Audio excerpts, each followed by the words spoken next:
Le Premier ministre a tranché pour l'interdiction du voile dans toutes les compétitions sportives, y compris les compétitions amateurs. Est-ce une victoire pour Bruno Retailleau et Gérald Darmanin, et puis par extension pour La République? C'est clairement en tout cas un désaveu pour la ministre des Sports, Marie Barzac, qui avait mis en garde contre les confusions et les amalgames entre le port du voile et la radicalisation dans le sport. C'est aussi moins lâche que la position de l'ancien Premier ministre et candidat à la présidentielle, Édouard Philippe, pour qui interdire le voile dans le sport de manière générale serait contraire à la laïcité.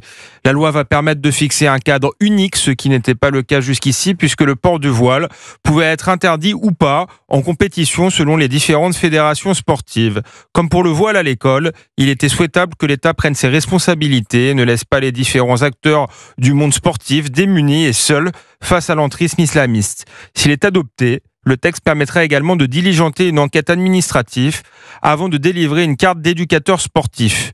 Rendez-vous compte qu'aujourd'hui, un éducateur fiché S pour menace terroriste ou atteinte à la sûreté de l'État, tant qu'il n'est pas condamné, peut continuer de travailler avec des enfants. Et alors pourtant, Alexandre, vous considérez que cette interdiction reste trop timide? Oui, Lénaïque, cette décision relève en vérité du « en même temps » cher à Emmanuel Macron. Parce qu'interdire le voile dans les compétitions sportives n'est pas interdire le voile dans le sport.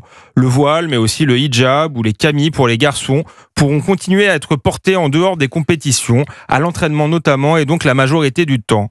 La loi ne sera pas suffisante pour endiguer la progression de l'islamisme qui gangrène le sport.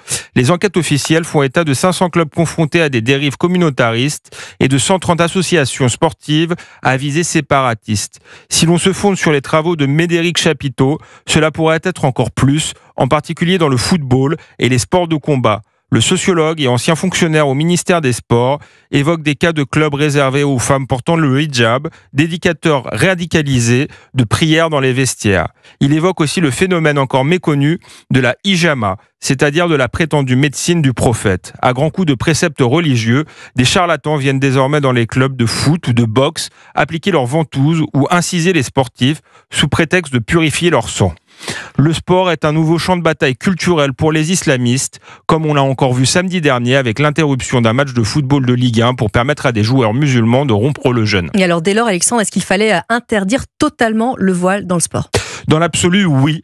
Mais est-ce encore possible compte tenu de la loi du nombre? L'islamisme ne cesse de progresser sur fond de basculement démographique. C'est pourquoi la laïcité ne pourra être un rempart si elle ne s'accompagne pas d'un combat idéologique et culturel assumé et d'une politique de lutte contre l'immigration beaucoup plus radicale. Et c'était l'édito d'Alexandre Devecchio. Merci Alexandre, à Merci. demain.